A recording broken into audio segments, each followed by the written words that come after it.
leur avocat loolu noonu la ñu mën a waxee c'est le langage d'un avocat. C'est normal. Très bien ci xibaar yi day gën di wëy ñu gis premier président boobu woon Macky génnee fa ab livre tuddee que l'Afrique au cœur ci loolu nag si émission ba nga xam ne ko doon def mu ngi daal di ñëwal si ëmb yu amoon 2021 jàpp 2024 ndax jàpp na ni violence yooyee nga xam ne dañ doon dem di attaquer li nga xam ne moo di ay institutions jàpp na ni dooy assumer lépp li nga xam ni xew na fa. ndax bu ko deful woon amaan dana gën a metti te mënul comprendre ay leader politique di woo ay nit nañ dem di yàq wala di woote li nga xam moo di l'insurrection.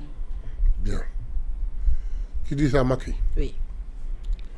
Qui en 2011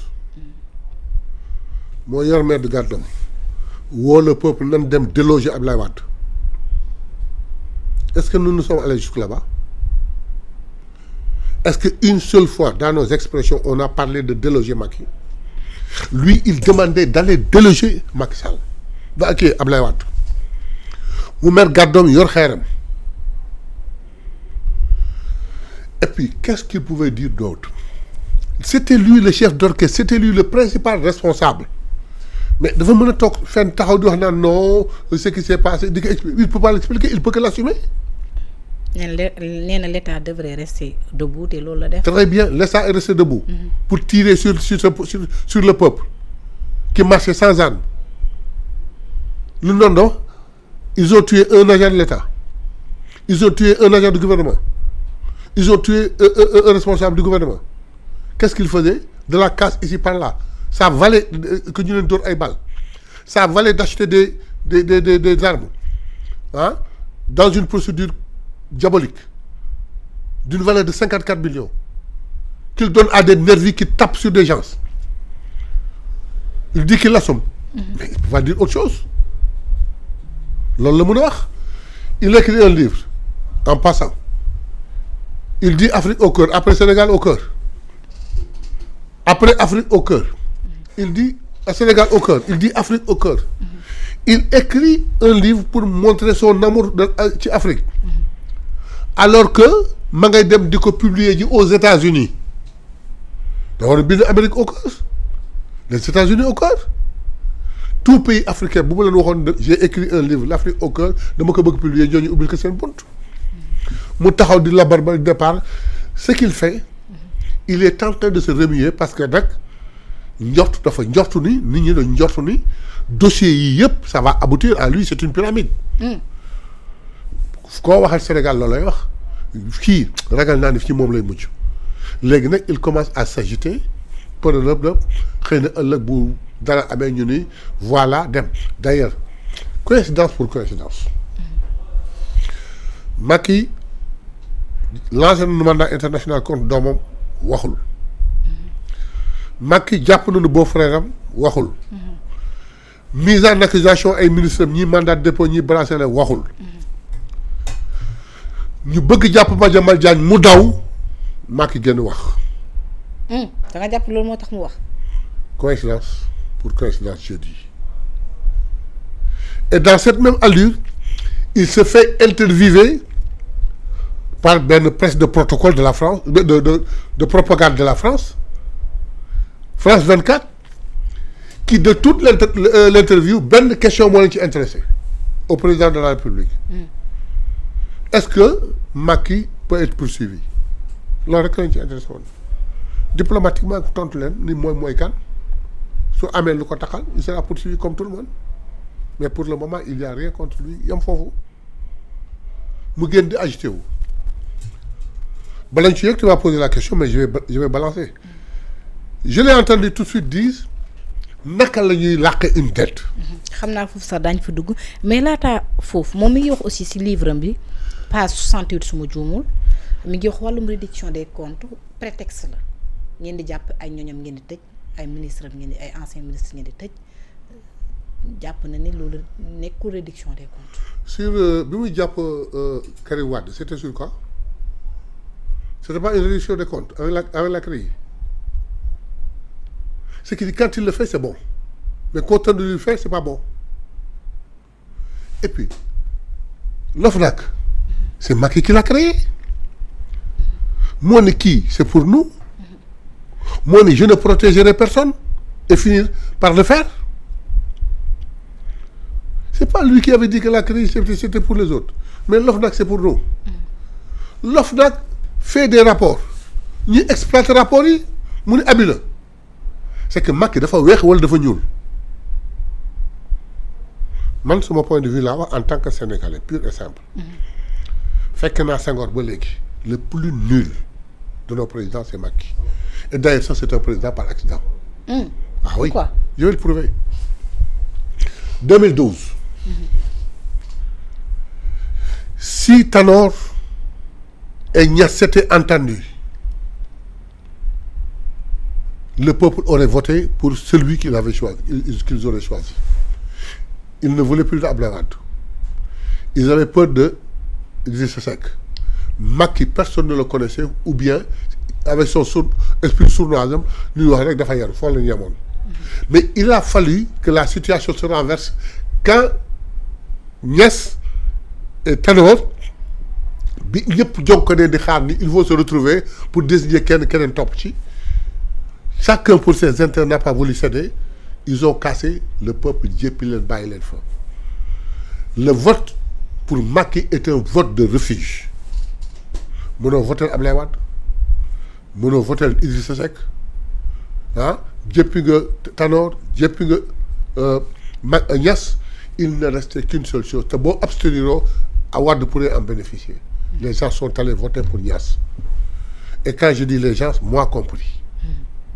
J'ai voté au premier tour et au deuxième tour pour Macky.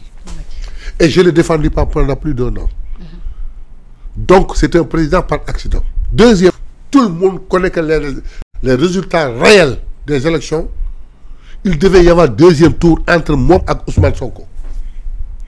L'arrivée des présidents africains, il a truqué dem, tant pis. Nous, on s'est abstenu. Échéance 2024, par A ou par B, il partira. On s'est refait. D'une fois que ce que nous proposons. Légui nak Mouni doyul day def 3e mandat. Il faut ñu taxaw fofu. Est-ce que xam nga ni yi xew yi yépp mo don objet 3e mandat bi. Le 3e mandat c'était le mandat de l'effacement. C'était le mandat de la correction. C'était le mandat yi nga xam ne si lañ doon corriger yi ñu effacer yi ñu neub yi ñu lak. En attendant de préparer quelqu'un qui pourra continuer à être valet. Ñun xamul ni qu'est-ce qu'il a fait? Il nous a pris sosol nous son leader tëj ko kaso ay li naaw ñii mu takkal leen bracelet 2000 et quelques de nos enfants mu dugal leen ci kaso bi dissoudre suñu parti. Mais ñoom jàpp nañu maintien de l'ordre là. Maintien de l'ordre. Ouais. Mais au maintien de l'ordre, est-ce que pour maintenir de l'ordre, on tire sur les hommes? Tu n'as pas vu une vidéo, tout le monde l'a vu, c'est viral.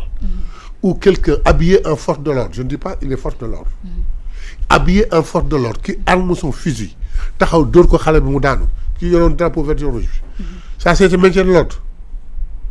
On a vu des nervis dans des voitures blanches non immatriculées. Boudan dem si siège APR. De Fafanan. Gen yon sen goudin, sen matraque, sen fusil. Le fameux numéro 9. C'est ça maintien de l'ordre. On maintient l'ordre avec les nervis. Il y a des gens décapités. Des gens torturés. Le cas du Gostré. C'est ça maintien de l'ordre. Xala ba tollu ci. Tay enquête bi buñ ko tambalé njorta nga mbir yi ki nga xamné mom modi président amna ci wal responsable la ci mbir yi. Non fi ñu toll. Parce que dégg naa ay député yi nga xam ne duggoon nañu li nga xam ne moo di ab demande ngir traduire Macky jëm si wàllum ce que l'on peut savoir. Parce que là je m'en tiens au rythme de la justice. Ba fii ma toog il n'y a absolument rien bu ñu teg ci kaw Macky. Les enquêtes continuent et aboutiront. mais nit ñaa ngi wax ni pyramide la tout mi ngi mujj daje ci kawam bu fekkee il est impliqué de peu sur l'achat des armes sur les armes qui ont disparu sur le regroupement des nervis sur le paiement des nervis sur l'hébergement des nervis sur les ordres donnés s'il est avéré qu'il est responsable ak fu mu mën nekk ci àdduna il viendra répondre de ça ici au Sénégal. mais ñenn ñi nga xam ne ñoo nekkoon sous Macky ku si mel ne bu ñu waxee ëmët yi xel yëpp day dem si ministre de l'intérieur ministre force des armées. tey ñooñu ñu gis su si mel ni Félix xaw ma nu mu tudd John nu mu tuddoon. bu doon daa John. bu doon. ministre de l'intérieur. waaw ministre. waay sama bopp bi dafay dem. Antoine John man bu doon daa John moo tax mënu ma wax trop. très bien parfaitement nii la merci. gisatuñ ko tey jàpp nga ne ñooñu itam bu ñu fekkee dañoo génne réew mi mandat d'arrêt international mën leen. mais non xam nga une enquête. tu as vu la marche des victimes. et des familles des victimes. tout à fait qui réclamaient justice. tout à fait. Justice sera faite. mais après une enquête. mais s'il est avéré qu'ils sont impliqués. mais fu ñu nekk ci àdduna on cherchera à les ramener. dem taxul rëcc. Mamour Diallo qui est parti avec les 14 milliards. Le dossier de l'OFNAC est là. Qui dit que Ousmane Sonko lu mu waxoon dëgg la d'ailleurs sax il n'a pas tout dit il a donné d'autres choses. vous voyez kaay ak rëcc na Mame Mbaye Niang le dossier Prodac est là. il a disparu yaakaar ngeen rëcc na non l'enquête sera menée ku ci bokk ku ci topp ak foo mën a ne Sénégal dina takk ndigam def kéemtalaay kattam ba delloo si la fii.